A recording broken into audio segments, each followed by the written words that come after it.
네, 오늘장 랭킹5 지금부터 시작하도록 하겠습니다. 오늘도 키워드 찾아서 거기에서 투자에 대한 힌트 최대한 많이 드려보도록 할게요. 함께할 두 분 먼저 소개해드리도록 하겠습니다. 일스토리 김태성 본부장, 유진투자증권 챔피언스 라운지 김민기 PB 두 분과 함께 할게요. 어서 오십시오. 네, 안녕하세요. 안녕하세요. 자, 오늘도 시장에서 궁금한 포인트가 많습니다. 오를 때도 궁금, 그리고 내릴 때도 궁금한 종목들 많은데요. 키워드 묶어서 설명 들어보도록 하죠. 1위부터 5위 이렇게 확인이 되어 있고요. 5위부터 열어보도록 하겠습니다. 코스닥이 왜 이렇게 상대적으로 강할까요? 라는 질문에도 함께 답변을 받아야 될 것 같은데요. 첫 번째 질문은 2차 전지주에 대해서 해보도록 하겠습니다. 먼저 김민기 PB님께 이야기 좀 여쭤볼게요. 오늘장 상대적인 코스닥의 강세는 2차 전지 덕이다. 그리고 그중에서도 에코프로 덕이다 라고 할 수 있는지, 그리고 이 자리에 의미가 있는지 아니면 지나가는 바람일지 궁금합니다. 어떤 시선 주실까요? 일단 에코프로 BM 같은 종목들이 많이 올라줬고요. 근데 사실 뚜렷한 재료는 없는 것 같습니다. 단지 뭐 보자면은 뭐 공매도 쇼커버링 정도로 생각해 볼 수 있겠는데, 확실히 뭐 에코프로 그룹주들은 이런 탄력성이 너무 좋아서 아무래도 시장에서 가장 관심을 많이 갖는 종목이기도 하고, 수급의 변동성이나 뭐 공매도와 쇼커버링 등 여러 상황이 연출될 수 있음을 다시 한번 확인한 것 같고요. 그리고 에코프로 머티의 경우에는 우선 MSCI 지수 편입이 좀 확정적으로 보입니다. 그래서 MSCI가 이제 2월에 정기 변경 결과가 다음 달 13일에 발표가 되고 2월에 편입이 되면서 패시브 자금 유입이 될 것 같은데요. MSCI 기대감으로 상승하다가 조정받는 구간이 있을 것으로 보여지는데 그때가 좀 기회가 되지 않을까 다시 생각됩니다. 이렇게 MSCI 기대감을 가질 수 있는 종목 중에 하나가 또 코스닥의 알테오젠인데, 알테오젠도 오늘 좀 괜찮게 올라가고 있고요. 근데 가장 제가 봤을 때는 ITO제에 좀 MSCI 편입 가능성이 높지 않나 생각됩니다. 일단은 주가 상승이 조금 더 필요하긴 하겠으나, 이번 JP모건 헬스케어 컨퍼런스를 거치면서 뉴스적으로도 또 수급적으로도 일정 수준 이상 상승이 가능하다고 보고 있고, 우선 연초에 지금 현재 지수 자체가 좀 좋은 편은 아닌데 연말에 워낙 많이 올려주기도 했고 현재 지수 레벨이 다소 좀 부담스럽다고 개인적으로 생각 중입니다. 그런데 그렇기 때문에 오히려 테마성 종목들이나 이런 패시브 자금 유입 이슈가 있는 종목들이 강세를 보여주는 거라 생각되고요. 매매 타이밍을 좀 빠르게 가져가는 전략이 좀 유효하지 않나 이렇게 말씀드리고 싶습니다. 시장 전반적으로 너무 길게 보기는 어려운 타이밍, 수급적으로 영향을 많이 받을 수 있는 종목들에 대해서도 설명을 쭉 받아봤습니다. 조금 더 이야기 나눠보도록 하죠. 김태성 본부장님께 에코프로 BM 좀 찝어서 질문을 드려볼게요. 네. 궁금하실 것 같아요. 사실 시초가부터 움직인 건 아니었는데요. 10시 구간 지나가면서 훨씬 더 강해진 모습이 나오고 있고, 특히 기관이 정말 오랜만에 사고 있어요. 이게 윤 대통령의 공매도 관련 코멘트와도 연결고리가 있는지, 아니면 시차가 좀 있는 구간이라 궁금합니다. 본부장님의 시선에 특정한 요인이 보이실까요? 오늘의 강세에 대해서. 일단 장 초반에는 어디가 강했죠? 전고체가 맞아요. 강했습니다. 그런데 지금 장 중후반부 들어오면서 전고체 기업들은 다들 윗꼬리가 좀 달려가고 맞아요. 있고, 오히려 양극재 기업들 쪽으로 이제 수급이 몰리고 있는 상황. 그러면 이제 한 가지 고민해볼 혹은 이제 추론해볼 부분은, 전고체에 들어가서 단기 시세를 노렸던 물량들이 다시금 제자리를 좀 찾고 있다라고 좀 보시면 될 것 같고, 뭐 엔캠이라는 기업도 그렇고 SK 아이테크놀로지라고 하는 기업들도 그렇고, 사실 전해액이라든지 분리막도 양극재 기업들이 쉬어가는 그 타이밍에 한번 시세를 냈었거든요. 이제 오늘 전고체, 전해액, 분리막 이 기업들이 장 초반에는 오히려 더 좋았었어요.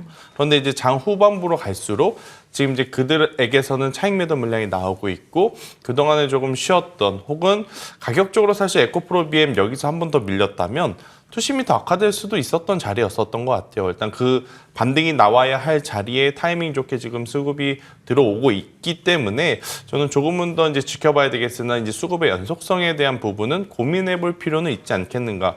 당연히 지금 전기차에 대한 부분 속도 조절은 나오고 있죠. 하지만 성장하는 것에 대해서는 다들 지금 동의하는 바이기 때문에 과연 현재 가격에서 트레이딩을 할까 말까에 대한 부분은 이 각자 이제 처해진 상황에 따라 좀 다를 것 같아요. 그러니까 신규 매수자, 포트에 아예 2차 전지가 없으신 분들은 당연히 사고 싶고, 사도 충분히 수익을 거둘 수 있는 자리. 그런데 이제 고민이 되는 부분은 기존에 가지고 계셨던 분들이 현재 위치에서 지금 추가 매수를 하는 게 맞을까? 그 부분에 대해서는 저는 4분기 실적이 발표가 되고 나서 시장에서 방향성이 정해지면 그때 해도 늦지 않지 않을까라는 의견을 한번 조심스럽게 드려보도록 하겠습니다. 찬찬히 보자라는 조언 주셨습니다. 그러면 하나 궁금한 부분이 네. 사실 2차 전지에 지금 트레이딩성 자금이 얼마만큼 있는지도 많이들 최근에는 궁금하셨을 것 같은데 오늘 나온 걸 보면 우리가 힌트를 충분히 얻었다라고 볼 수 있을까? 본부장님께서도 말씀해 주셨듯이 오전에 강했던 쪽이 약해지고 그리고 힘을 모아가는 쪽이 바뀌고 2차 전지 내에서의 빠른 순환매 여기에 대한 돈의 탄력성은 우리가 오늘 확인했다라고도 볼 수 있는지요? 그렇죠. 그리고 이제 종목들마다 약간의 성격, 성향이 좀 다를 수는 있을 것 같은데 그리고 이제 2차 전지 안에서도 지금 분야가 많잖아요. 네. 전고체, 전해액, 분리막 뭐 그들도 실체가 있고 충분히 기술력 있고 발전을 해 나가고 있는 산업인데 사실 지금 에코프로 그룹주가 조금은 이제 공격적인 신년사 그리고 이제 공격적인 뉴스들이 좀 많이 나오다 보니 이쪽으로의 관심이 조금은 더 집중이 된 것이 아닌가라는 생각이 들고 있고 2차 전지 대표적으로 에코프로 그룹주, 포스코 그룹주가 있지 않습니까? 당연히 탄탄하다라고 느끼는 부분은 포스코홀딩스가 조금 더 우위. 하지만 변동성적인 부분에서 더 좋은 쪽은 에코프로가 저는 우위라고 생각이 들고 있고 그건 아마 많은 투자자분들이 공감하시는 부분이 아닐까 싶어요. 그러다 보니까 오늘처럼 변동성을 좀 노려야 되는 그러한 시장이기에 에코프로 그룹주들이 상대적으로 지금 더 도드라져 보이는 부분이 아닌가라는 의견 한번 드려보도록 하겠고 저는 충분히 지금 2차 전지는 내려오면 사겠다라는 투자자분들이 훨씬 많을 것이다라는 생각이 들어요. 그렇기 때문에 가장 중요한 건 이렇게 출발이 나왔을 때 연속적으로 상승을 보여줄 것인지 아니면 단기적으로 움직였다가 말 것인지 그 부분을 좀 고려하면서 매매 전략을 좀 디테일하게 잡으셔야 된다는 의견 드려보도록 하겠습니다. 결국은 월요일장까지 이어지는 이제 주말을 끼고 있기 그렇죠. 때문에 훨씬 더 중요하다 보면 될까요? 알겠습니다. 월요일 쪽에서도 추가적인 흐름이 나오면 또 한 번 이야기를 해드리도록 하겠습니다. 하나 더 이야기를 해보도록 하죠. 김민기 PB님과 앞서 이야기를 하면서 에코프로 머티 이야기가 살짝 나왔는데요. 추가적으로 이야기를 듣고 싶어요. 앞서 MSCI 수급 이슈, 그러니까 이 수급에 의해서 오늘장 흐름이 나온다라는 힌트를 주시긴 했는데요.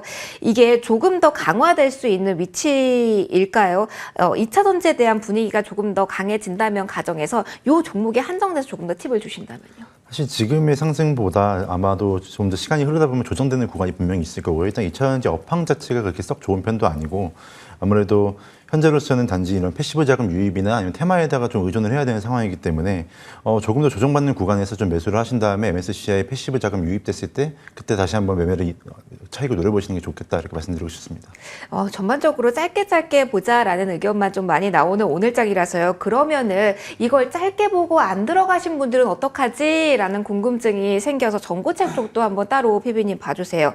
만약에 전고체에 대해서 오늘 좀 무게 있게 기사가 많이 나왔어요. 전고체뿐만이 아니라 다른 신소재에 대한 관심도 엮이면서 워낙 시세가 깊게 나왔어요. 오늘장에서 와 여기가 다시 사나? 하고 신규로 들어가신 분들 그리고 눈높이를 좀 높게 가지신 분들에 대해서는 어떻게 조언을 주실까요? 신년사에서 워낙 세게 나온 회사들이 많은데 주가는 좀 미치근하네요.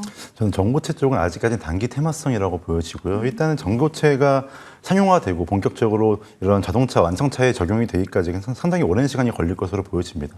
일단 단가 자체도 너무나도 비싸고요. 이 단가가 그대로 판매가에 적용이 된다고 봤을 때 굳이 소비자가 지금 전고체 배터리가 적용이 되어 있는 완성차를 구입할 수 있는 그런 요인이 없다 이렇게 말씀드리고 싶습니다. 그렇기 때문에 전고체 쪽은 단순 테마성으로만 좀 움직인다고 보시면 될 것 같습니다. 알겠습니다. 테마성의 논리로 봐야 되는 쪽이 많을 때가 가장 어려운 것 같아요. 본부장님의 조언도 얻어볼게요. 앞서 이동 측면에서 이야기를 해주셨잖아요. 결국은 삼성 SDI 초차 움직임이 안 나왔다는 데서 추가적인 힌트가 될까요? 사실 전해질 분리막 마저 가는데 전고체 또 한 번 안 갈까라는 생각을 하실 것 같거든요. 오늘 새롭게 보신 분들 향해서는 어떠한 조언 주실 수 있을까요?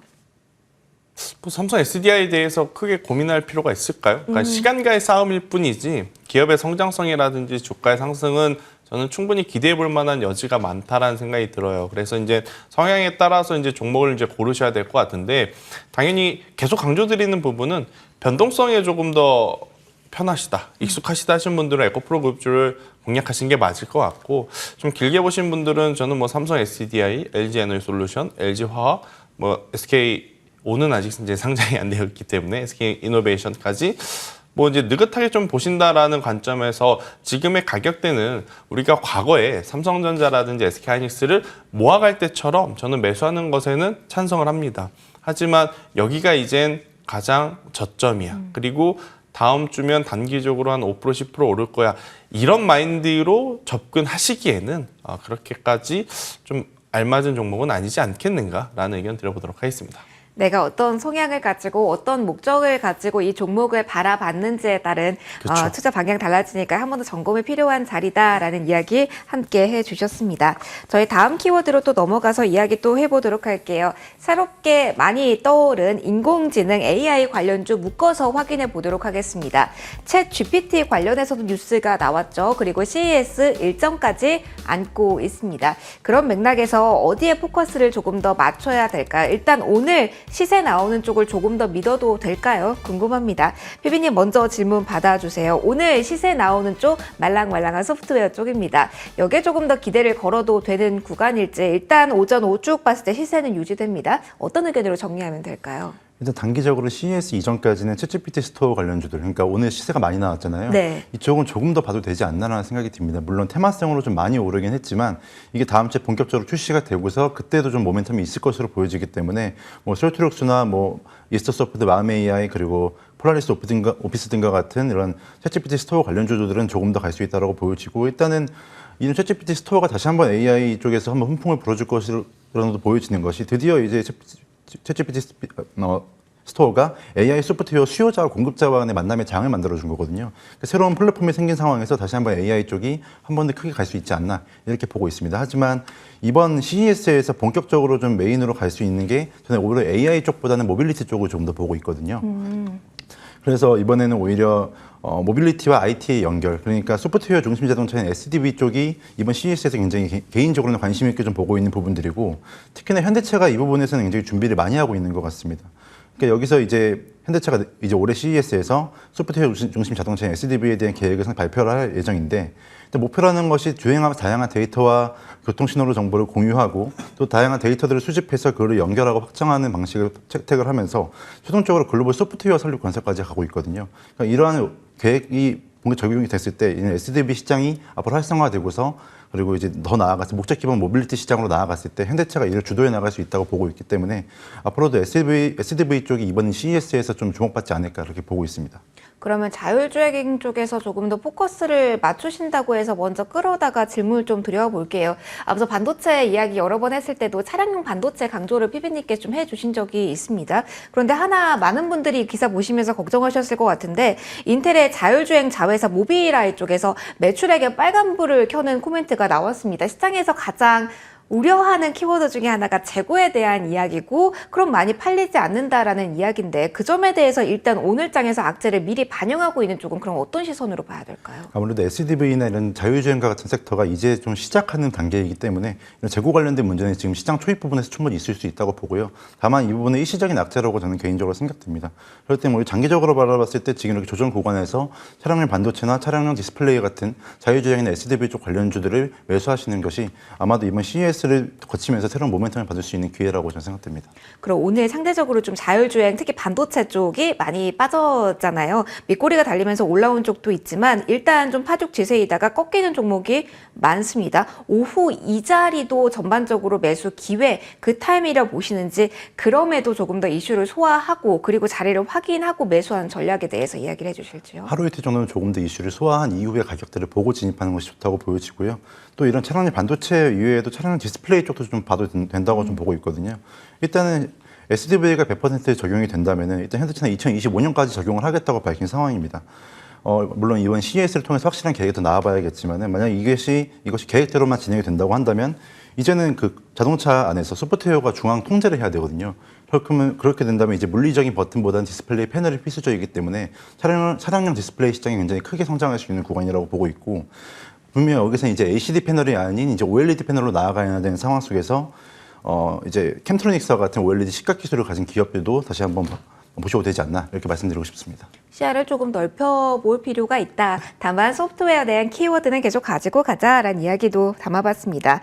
이어서 좀 가보도록 하겠습니다. 김태선 본부장님, 저희 오랜만에 AI 소프트웨어 단독으로 저희가 키워드를 잡아본 겁니다. 연속성이 가장 궁금하실 오늘이니까요. 이렇게 질문 드려볼게요. 저희 다음 주 제가 기억이 맞으면 화요일 날 네. 출연하시잖아요. 그때도 또 이야기를 키워드로 할 수 있을까요? 아니면 오늘 이외에 조금 더 기다리고 이 키워드를 언급하게 될까요? 계속 할 수 있을 것 같습니다. 네, 일단 시점의 차이는 좀 있겠습니다만 AI 소프트웨어 쪽도 최근에 사실 이제 소외받았던 섹터 중에 하나가 아닐까라는 생각이 들어요. 아무래도 이제 하드웨어 쪽, 제조 쪽에 이제 포커싱이 굉장히 좀 크게 맞춰 있었던 지난 11월과 12월 달이 아니었나라는 생각이 들고 있고, 사실 연초 시작하자마자 CXL 관련주들이 먼저 움직였습니다. 맞아요. 그리고 나서 지금 CES라고 하는 대형 이벤트를 앞두고 사실 사람들의 시선이 온디바이스 AI 쪽으로 조금 많이 몰려 있었죠. 저도 마찬가지고 뭐 가우스 AI라는 이제 모멘텀이 있었기 때문에. 하지만 또 애플에 대한 부정적인 이야기들이 좀 시장에, 글로벌 시장에 들이오면서 조정이 좀 나왔단 말이에요. 그러면서 우리나라 증시도 뭐 상대적으로 좀 잘 버텨주고는 있으나 최근까지 강했던 종목군들은 일부 차익 매물이 나오고, 그동안에 이제 소외받았던 쪽에서의 저는 반등이 지금 나오는 순환매 사이클의 한 일종이 아닐까라는 의견 한번 드려보면서, 그리고 이제 실체가 없는 것이 아니지 않습니까? 일단 우리가 뭐 마음 AI 같은 경우에는 실제로 CES에서 모빌리티와 이제 합작한 기술들을 또 선보일 수 있는 기업이기 때문에 저는 충분히 다음 주까지도 한번 노려볼 만하지 않겠는가. 그런데 한 가지 변수는 언제나 이런 대형 이벤트, 너도 알고 나도 알고 다 아는 이벤트들은 세론 뉴스로 작용될 가능성이 높다라는 거죠. 그래서 타이밍을 조금 잘 보고 매매를 하시거나, 그것이 자신이 없다면 비중을 조금 줄여서 저는 접근을 하시는 방법이 가장 좋지 않겠는가라는 의견까지 한번 들어보도록 하겠습니다. 언제는 선반영이 되고 언제는 후반영이 조금 그렇죠. 한 템포 늦게 되잖아요. 네. 그러면은 지금 구간에선 선반영이 어느 정도 반도체에 한해서 소프트웨어에 한해서 된 상태라고 저희는 봐야 될까요? AI 소프트웨어 쪽만 놓고 보면 저는 아직까지는 크게 반영이 된 가격은 아니다라는 생각이 들어요. 그래서 트레이딩 하실 분들은 여기서 하는 것도 저는 나쁘지 않다, 좋은 결과 충분히 낼 수 있지 않겠는가라는 의견 드려보도록 하겠습니다. 그럼에도 항상 소프트웨어는 어느 정도 수혜라는 꼬리표가 붙으니까 난 그래도 반도체 할래. 지금 CES도 있고 뭐 다음 주 삼성전자 있긴 한데 난 일단 오늘 짝에 조금 더 담고 싶어 하시는 분들이 계시다면 항상 비슷한 결의 질문을 드려요. CXL 한번 튀어나갔다, 그 다음에 온디바이스였다라는 힌트를 주셨는데, 그럼 그 다음은 어디에서 준비를 저희 해야 되는 걸까요? 저한테 어려운 질문을 좀 주신 것 같은데 이게 가장 궁금하실 것 네. 같아서. 네. 일단은 사실 우리나라는 소프트웨어 쪽보단 제조업의 나라지 않습니까? 그러다 보니까 아무래도 이제 하드웨어 쪽에 더 관심을 좀 가질 수밖에 없을 것 같고, 저는 상대적으로 덜 오른 기업들 위주로 한번 여러분들이 종목을 찾아보시는 게 좋지 않겠는가라는 생각이 들고 있고, 저라면 반도체 후공정 쪽에서 이제 뒤늦게 출발했지만 실적에 대한 모멘텀을 가지고 있는 고영이라고 하는 기업이 있거든요. 네. 그러니까 3D 센싱으로 후공정에서 글로벌 시장 점유율 굉장히 높게 가져가는 그러한 기업들. 그러니까 누가 보더라도 주가가 올라가는 게 맞는 것 같은데 많이 처진 종목군들이 있어요. 그런 종목군들을 저는 찾아야 되는 1분기가 아닌가라는 의견 들어보도록 하겠습니다. 알겠습니다. 대답하기 어려운 질문 답변해 주셔서 감사합니다. 그런데 이 질문이 가장 많이 기다리셔요. 그러면 저희가 빼놓을 수 없으니까 김민희 PB님도 함께 하죠. 가장 어려운 질문 드릴게요. 나는 꼭 반도체, 그래도 분명한 거 앞서 말씀해 주셨듯이 우리나라 제조업인데 여기서 승부 봐야 돼. 그러면 지금 자리가 워낙 까다롭습니다. PB님께서 많은 구간에 HBM 이야기를 해주셨지만 지금은 HBM의 손을 섣불리 들어주기도 약간은 애매한 상황이 된 것 같아서 질문 드려요. 어느 쪽 봐야 되나요? 저는 그럼 CXL 쪽을 말씀드리고 싶은데, 강한 쪽에 붙는 걸 좋아하시네요, PB님. CXL 쪽에서 TLB라는 종목이 있습니다. 그러니까 이게 지금 현재 CXL 쪽에서 이제 하이닉스양 일부 물량이 지금 10월에 양산되고 이제 올해부터 보통 삼성양 물량이 들어갈 수 있는 점에서 단계적으로 좀 더 상승할 수 있다고 좀 보여지고 있고, 이제 CXL 개발 로드맵이 좀 구축해야 되는 상황 속에서 좀 단계적으로 좀 시세를 좀 낼 수 있지 않나 싶어서 말씀드리고 싶습니다. 알겠습니다. 두 분의 의견 한번 참고를 해보시고요. 계속해서 CES 워낙 큰 이벤트고 관련된 이야기는 저희가 계속 하게 될 것 같습니다. 추적하면서 조금 더 좋은 기회 있으면 그 타이밍 여러분과 또 공유를 해보도록 할게요. 3위에 대한 이야기로 넘어가도록 하겠습니다. 제약바이오에 대한 이야기 해보도록 하겠습니다. 사실 1월 2일 첫 거래일은 가장 저희가 무게 있게 다뤘던 헤드라인이 바로 제약바이오 그리고 셀트리온 그리고 삼성바이오로직스였던 것 같습니다. 그 이후로는 약간의 물음표가 많이 붙어서 정말 주도성을 어느 정도 가지는 거에 대한 물음표가 붙을 수밖에 없는 시점일 듯해서요. 다시 한번 보려고 합니다. 그럼에도 코스닥 쪽에서는 빨간불이 많이 나오고 있거든요. 피비님께 먼저 가도록 할게요. 앞서 알테오젠에 대한 힌트, 수급적인 이슈에 대해서도 이야기를 해주시기도 했지만 지금 사이즈가 많이 큰 쪽은 제약바이오도 못 움직입니다만 사이즈가 중소형격인 종목들의 탄력성은 보입니다. 여기서 힌트 얻을 수 있는 부분이 지금 있을까요? 그러니까 지금 연말부터 바이오가 좀 좋았잖아요. 네. 근데 그게 그러다가 지금 좀 많이 빠지고 있는 상황이긴 한데 이게 상반기 중에 금리 관련 기대감이 낮아지면서 좀 이렇게 좀 하락하긴 했지만 딱히 큰 충격이라고 생각되진 않고요. 좀 예상 범주 안에 있는 이슈라고 생각됩니다. 우선 이번 JP모건 헬스케어 컨퍼런스가 바이오 섹터에 있어서 정말로 이게 뭐 큰 성과가 나올 수 있는 이슈가 될 거다 이렇게 생각하진 않고요. 왜냐하면 작년 연말부터 시작된 바이오 섹터의 상승이 확실한 개별 호재가 있어서 움직였냐고 하면 대부분 없었습니다. 그러니까 단지 금리 인하 수혜 섹터라는 커다란 카테고리 안에서 움직이는 경향이 많았고 그렇기 때문에 지금 JP모건 헬스케어 때문에 뭐 세론이 나온다 이런 얘기는 좀 상황이 약간 안 맞는다고 생각됩니다. 그렇기 때문에 이제 개별 종목들, 그러니까 기업들의 사업 내용을 살피고 그래서 방향성을 확인해서 개별주들의 영향이 있을 수는 있겠지만 섹터를 움직일 수 있는 힘은 이 컨퍼런스는 없다고 보고 있거든요. 결국 바이오는 각계 전투로 가야 되고 이번 컨퍼런스 이후로 이제 기술 이전 등의 실질적으로 수주가 나오는 기업들을 좀 가려내야 된다고 보여집니다. 그래서 이제 보시면은 작년부터 좋았던 비만 섹터나 ADC 두 가지 정도가 현재 이번에 컨퍼런스에서 메인으로 작용될 것으로 보여지는데 일단 오늘 인벤티지랩이나 페트론 같은 것이 시세를 좀 내줬거든요. 그러니까 물론 인벤터리집의 경우에는 좀 가격이 좀 빠진 걸로 알고 있고 오늘 이후로도 가격 조정이 좀 있을 것 같은데 일단 비만 섹터가 좀 흘러가는 모멘텀이 지속적으로 발생하고 있습니다. 올해 위급일 매출액이 한 5조 원대 정도 증가할 것으로 예상이 되고 이번 컨퍼런스 때도 계속 이슈의 중심에 설 것으로 예상이 되는데요. 방금 매출액 얘기를 했었는데 이제 세계 의약품 매출액 1위로 예상되는 게 바로 이제 키트루다거든요. 근데 이제 키트루다 같은 경우에 머크에서 이번에 밝힌 것이 키트루다가 28년도에 특허가 만료가 되어도 이후에는 계속해서 매출이 발생할 것으로 예상이 되고 또 새로운 제형에 대해 준비를 하고 있다고 밝혔습니다. 근데 이제 키트루다의 이런 피하지방 SC 제형은 알테오젠이 현재 담당하고 있고 임상 3상이 현재 시행 중에 있는데 올해가 알테오젠의 환턴 점프 구간이 될 것이라고 개인적으로 생각되거든요. 그렇기 때문에 저는 개인적으로는 항상 바이오 관련해서 원픽은 알테오젠이고요. 알테오젠을 비롯해서 이런 ADC나 비만 섹터와 관련 섹터를 중심으로 한번 보신다면 충분히 기회 잡으실 수 있지 않나 생각됩니다. 지금 뭐 당장 사야 된다는 아니지만 올해를 꾸준히 놓고 봤을 때 타이밍을 노려볼 만한 쪽이다라는 이야기 해주셨습니다. 타이밍 그리고 개별 호재의 중요한 포인트일 것 같습니다. 가파르게 좀 오를 때도 궁금하실 것 같아서요. 김태선 본부장님과도 이야기 넘어가서 해보면서 AS로 시작을 저희 해볼까 합니다. NK맥스 한번 봐주세요. 저희가 1월 첫날 첫 출연에 약간 선물 같은 종목이었나 봐요. 손절라인 타이트하게 지켜주세요라는 조언해 주시면서 저희와 1월 이야기 나눈 종목이고요. 그 다음 날에 많이 올랐습니다. 그렇죠. 16%대 상승폭 그리고 장중에 더 많이 올랐습니다. 가파르게 올라서 10,000원까지 못 기다리겠다 하고 수익 챙기신 분들도 축하드리고요. 계속 보자라는 분들도 계실 것 같아서 내가 생각한 것보다 제약바이오 쪽의 속도가 빠를 때 어떻게 대응하면 좋을지에 대한 팁도 함께 얻고 싶습니다. NK맥스 저희 최고가 기준 28% 수익권입니다. 어떻게 볼까요? 더 가져가시는 게 맞을 것 같고 없으신 분들은 여전히 매수할 수 있는 구간. 손절가를 기존에 매수하셨던 분들은 5,000원 그대로 유지하시는 게 맞을 것 같고요. 만약에 이제 오늘 따라 붙으신 분들은 손절가를 조금 올려서 5,500원 정도 잡고 대응을 하신다라고 하면 저는 10,000원 그 이상은 넘어갈 수 있지 않겠는가라는 생각이 들어요. 그러니까 반도체 기준으로 보면 작년에 HBM, 온디바이스 A, CXL, PIM까지 굉장히 빠른 순환매가 있었고 제약바이오주들 같은 경우에도 비만과 당뇨로 시작해서 연말에는 뭐 ADC 링크 혹은 플랫폼 관련 기업들이 굉장히 좋았죠. 이제 앞서 피디님께서 이야기하신 알테오젠이라든지 레오캔바이오 같은 기업들이 좀 좋았어요.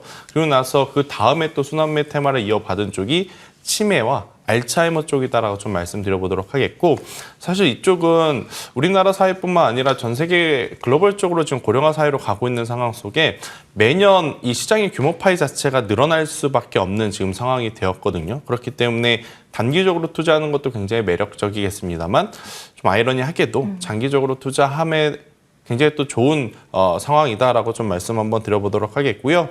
뭐 그중에서 NKMX 같은 경우에는 지금 미국에서 임상 투여를 시작을 했습니다. 그게 이제 좀 부각이 되면서 대량 거래량을 동반한 이제 장대 양봉이 나왔기 때문에 자회사가 굉장히 지금 좋은 횡보를 좀 보이고 있어요. 그래서 저는 치매 알츠하이머 쪽 이쪽 보신 분들은 NKMX를 좀 보시는 게 맞을 것 같고, 제가 지난 화요일 날도 말씀드렸지만 한 번 더 좀 강조를 드리고 싶은 게, 제약바이오가 이제 움직이기 시작하니까 굉장히 많은 제약바이오주들을 좀 접근하신 분들이 많은데, 이제 3월 달 되면 또 상장 폐지 이야기가 나올 때 가장 많이 또 거론될 게 제약바이오 쪽이거든요. 왜냐하면 실적이 안 좋은 기업들이 원체 많습니다. 그래서 그런 것들을 좀 고려해서 최대한 제약바이오를 하실 때 하시더라도 굉장히 좀 종목을 압축해서 선별하는 그러한 기준이 지금은 가장 중요하지 않겠는가라는 의견 한번 들어보도록 하겠습니다. 살포시 금리 관련해서도 걱정을 할 것이 없는지도 궁금해요. 연말에 사실 금리 인하 많이 한다라는 6, 7번까지 분위기가 시장에서 형성이 되면서 움츠러들었던 제약바이오가 기지개를 폈던 게 사실인데 그 기대가 최근에 많이 줄어들었거든요. 투심에도 크게 좌우가 될 수 있는 섹터이기 때문에 그 부분에 대한 경계 지금 하지 않아도 될지도 궁금합니다. 그건 사실 투자자들이 우리가 김칫국을 너무 많이 마신 것 같고요. 행복했어요. 그렇죠. 일단 그로 인해서 단기적으로 트레이딩 하실 분들은 저는 잘 대응할 수 있었던 장이었다 생각이 들고 있고, 물론 좀 길게 보시거나 기존에 갖고 계셨던 분들은 최근에 지금 시장의 조정이 불편하거나 불쾌할 수는 있습니다. 하지만 갑작스럽게 금리 인하하는 것도 저는 말도 안 되고 웃기다라는 생각이 들어요. 금리 인하까지 시간은 충분히 걸릴 가능성이 높고, 또 그 시점에 따라서 뭐 변동성은 있겠지만 그래도 금리 인상 안 한다라는 점, 이 부분에 이제 긍정적인 좀 뉘앙스를 말씀드려보도록 하겠고요. 뭐 조정시마다 뭐 셀트리온 그룹주라든지 삼성바이오로직스는 여전히 저는 한번 관심 있게 보셔야 될 것 같고, 앞서 말씀드린 대로 이제 플랫폼 쪽도 괜찮고, 저는 뭐 동아ST라는 이러한 기업들, 그러니까 비만 당뇨의 후발주자 기업들도 충분히 올 한 해는 위치적으로 그렇게 나쁜 위치가 아니거든요. 그래서 이제 관심 있게 보셔도 괜찮다라는 의견 한번 드려보도록 하겠습니다. 두 분 모두 제약 바이오에 대해서 선별적으로 접근한다면, 압축해서 본다면 괜찮다라는 사인 주시고 계십니다. 종목별로 어떤 종목인지 조금 더 상세하게 확인해보고 접근해보자라는 조언까지 함께 드려보도록 하고요. 2위로 넘어가도록 하겠습니다. 엔터에 대한 이야기를 해보도록 하겠습니다. 팝업 쪽에서 무언가 더욱더 숫자를 올려보겠다라는 계산, 그리고 신인 그룹, 그리고 앨범을 발표할 거다라는 발표들이 줄이어서 나오고 있습니다. 이어서 엔터 본부장님 먼저 짧게 가고 넘어가도록 하겠습니다. 엔터 전반이 오른다라는 게 오늘의 특징으로 잡으면서 의미 부여를 할 수 있을까요? 한 군데는 안 오르죠. 한 군데 빼고. 그쪽은 조금 피하셔야 될 것 같고, 일단 하이브가 가장 지금 분위기가 좋은 것 같아요. 그래서 만약 트레이딩 하실 거라면 하이브를 좀 보시되, 기준점은 당연히 JYP가 될 수밖에 없다라고 좀 말씀드려 보면서, 조금 더 영역을 확장해서 보면 굿즈가 요새 엔터 쪽뿐만이 아니라 웹툰 쪽에서도 지금 굉장히 좋다라는 이야기가 나오고 있거든요. 네이버 웹툰 모멘텀도 있으니까 더 괜찮나요? MBT라든지 뭐 Y랩이라든지 혹은 미스터 블루와 같은 기업들도 저는 한번 올해 상반기, 그러니까 1분기에는 여러분들이 보셨으면 좋겠다라는 이야기 짧게 한번 들어보도록 하겠습니다. 알겠습니다. 조금 더 영역을 확장해 볼 필요도 있겠군요. 계속해서 실적 끌고 가면서 엔터에 대한 이야기 해보도록 하겠습니다. 앞서 전반적으로 오르는 듯하지만 한 종목 안 오른다 이야기를 해주셨는데요. YG였습니다. 피비님과 좀 이야기 시작해 보도록 할게요. 피비님, 오늘 오르는 쪽에 사실은 포커스를 많이 맞추려고 했는데 엔터 역시 시장의 분위기가 좀 그런 것 같습니다. 어떨 때는 다른 거나 상관없이 가격적인 메리트, 지수의 오름세와 비교했을 때 덜 오른쪽, 이런 쪽에 시선이 가기도 하잖아요. 오히려 메리트가 이쪽에 생겼을까요? 아니면 조금 더 탄력성을 가져가는 쪽을 봐야 될까요? 저는 이제 계속해서 좀 좋은 쪽을 봐야 된다고 보고 있고요. 개인적으로 이번에 엔터사들은 콘서트 매출 성장을 좀 기대해 봐야 된다고 생각합니다. 특히 오디션 선발 프로그램 출신의 신인 그룹들이 콘서트 매출에 좀 주목해야 된다고 보여지는 게 아무래도 방송을 진행하고 또 유튜브 클립들도 많이 올라가면서 팬덤이 형성된 상태로 데뷔를 한다는 거거든요. 남자 아이돌의 현재 데뷔 앨범 초동 판매 순위를 보시면은 상위 1위부터 7위까지 라이즈만 제외하고는 전부 다 모두 선발 프로그램 출신입니다. 그렇기 때문에 이제 개인적으로는 올해 JYP를 좀 주목을 해보고 싶은 것이 상반기에만 그룹 4개가 데뷔할 예정이거든요. 프로젝트 C, 비처, 넥스지, 라우드 이렇게 중국과 미국 그리고 일본 마지막으로 국내를 타겟으로 각각 데뷔할 예정이고 프로젝트 C의 경우에는 데뷔 전에 이미 중국 웹드라마에서 한 1억 조회수를 기록했고 라우드의 경우에는 SBS 오디션 프로그램이 한 2년 전에 이제 라우드라는 프로그램을 진행했었는데 거기 출신들입니다. 그러니까 이제 이미 팬덤이 형성된 상황에서 중국과 일본 국내를 비롯한 아시아 지역과 빠르게 성장 중인 미국 시장을 겨냥을 하는 신인 그룹의 데뷔는 충분히 JYP를 좀 밸류업시킬 수 있다고 보여지고 있고 그리고 또 작년 트와이스의 총 모객 규모가 한 13만 명 정도 됐는데 이제 거기서 나오는 일본 콘서트나 스트레이키즈의 일본 앨범 70만 장 그리고 30만 명 가량 동용했던 콘서트 매출이 4분기 실적에 반영될 예정이기 때문에 실적 모멘텀도 있고요. 하이브도 뭐 1월에 투어스 데뷔 예정이고 뉴세라핌이나 뉴진스의 콘서트 매출도 증가가 기대되기 때문에 하이브와 JYP를 중심으로 좀 매매하시는 게 좋다 이렇게 말씀드리고 싶고 일단 제 개인적인 엔터사의 원픽은 이제 JYP를 제안드리고 싶고요. 목표가 13만 원에 손절가 8만 원 이렇게 말씀드리고 싶습니다. 오, 알겠습니다. 13만 원까지 제시를 해주셨군요. 그러면은 앞서 김재수 본부장님께서 확장성에 대한 이야기를 해주셔서 PB님께도 이어서 질문 좀 드려볼게요. 앞서 JYP가 가진 모멘텀 가운데 웹드라마 이야기도 해주셨잖아요. 그래서 PB님 조금 더 컨텐츠까지도 확장해서 아이디어를 보시는지 아니면 이 모든 아이디어를 엔터 대형사에만 한정해서 보시는지요?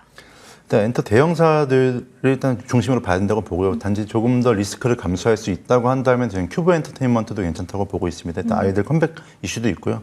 충분히 시세를 내줄 수 있는 기업이기도 하기 때문에 이쪽도 한번 보시면 되겠다 이렇게 말씀드리고 싶습니다. 알겠습니다. 종합적으로 이야기 들어봤습니다.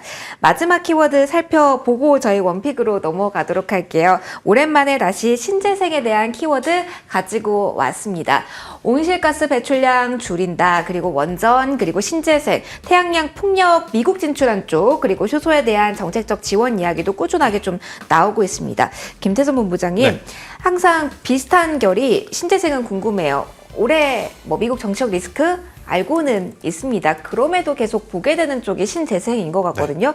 더욱이나 막 수급이 큰 손들이 몰릴 때면 이쪽이 타이밍인가 워낙 시세를 분출을 했던 적도 단기적에 있어서요. 오늘은 어떤 시선으로 정리를 해야 될까요?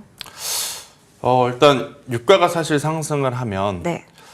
반대급부로 좀 움직이는 쪽이 신재생 에너지여야 되는 게 맞거든요. 네. 근데 이제 최근에 보면 신재생 에너지의 갈피를 좀 잡기가 어렵다라고 많이들 좀 느끼실 것 같아요. 연동성은 현저히 떨어져 버린 그쵸. 상태죠. 그러니까 작년에 굉장히 더 좋았어야 했던 상황 속에 금리 인상이 발목을 잡고 혹은 판매 가격이라든지 이 가격에 대한 부분이 이제 문제가 되면서 풍력도 풍력 나름대로 힘들었고 태양광도 태양광대로 좀 나름 힘든 그리고 이제 금리 인하 이야기가 나오면서 반등이 나오긴 했지만 사실 이제 그 반등의 연속성 자체가 좀 많이 떨어져 보이는 것도 이제 사실이거든요. 그렇기 때문에 저는 종목을 좀 잘 압축을 해서 대응을 해야 되지 않을까라는 생각이 들어요. 그러니까 기업이 좋고 나쁘고보다 현재 시장에서 수급의 픽을 받을 수 있을 거냐 없을 거냐 저는 이게 가장 중요하다 생각이 들어서 요즘 수급 픽은 어떤 종목이 그럼 받는 거예요? 풍력 기준으로 본다면 저는 오히려 과거에 강했던 CS 그룹주들보다 SK 오션플랜트가 더 유리하지 않겠는가. 그러니까 이제 미국이라고 하는 나라에서 굉장히 이제 좋은 지원을 받으면서 사업을 하고 있기 때문에 오히려 관심은 좀 많겠지만 금리 인하 이슈 나오고 나서 굉장히 짧게 반등을 했고 또 이제 생각한 것보다 규모가 지금 이 돌아가는 규모가 좀 작다라는 뉴스가 나오다 보니까 추가적으로 상승하지 못하고 있거든요. 근데 오히려 이 북미에 대한 비중이 적은 SK 오션플랜트 같은 경우에는 상대적으로 지금 더 좋은 모습을 보이고 있어요. 그러니까 같은 섹터 안에 종목별로 이제 조금은 수익률 게임이 극명하게 나타날 가능성이 굉장히 높지 않겠는가라는 생각이 들고 일단 태양광은 저는 잘 모르겠습니다. 이거는 길게 좀 봐야 될 것 같은데 저는 태양광이냐 풍력이냐 하면 풍력의 손을 좀 들 수밖에 없고 또 풍력 안에서는 SK 오션플랜트가 가장 유리해 보인다라고 좀 설명을 드릴 수 있을 것 같고 그 외에 보면 결국엔 원전 쪽은 저는 한 번 더 관심을 가져보는 것도 괜찮지 않을까 싶어요. 국내에서 매출은 의미 없습니다. 그러니까 물론 이제 국내에서도 잘해야 되겠죠. 하지만 지금 원전 같은 경우에는 우리가 지금 기다리고 있는 쪽은 유럽과 중동 쪽인데 일단은 뭐 정부에서도 친원전에 대한 원전 세일즈에 대한 기대감을 좀 높게 가지고 있었던 상황이기 때문에 이쪽에서는 한번 뉴스는 기다려 볼 만 하지 않겠는가라는 의견을 한번 드려보도록 하겠습니다. 알겠습니다. 태양광부터 원전까지 코멘트를 받아봤고요. 수소에 대한 이야기만 하나 더 하고 원픽으로 넘어갈게요. 피비님께 좀 질문 드려보도록 하겠습니다. 앞서 뭐 자율주행에 이야기하면서 현대차에 대한 키워드가 나오기도 했는데요. 수소 관련해서 현대차 그룹의 향방에 따라서 많이 흐름이 엇갈린 적이 2년 전에 있습니다. 그래서 궁금해요. 차세대 수소차 탑재 관련돼서 개발이 이어나간다는 뉴스가 나온 오늘이거든요.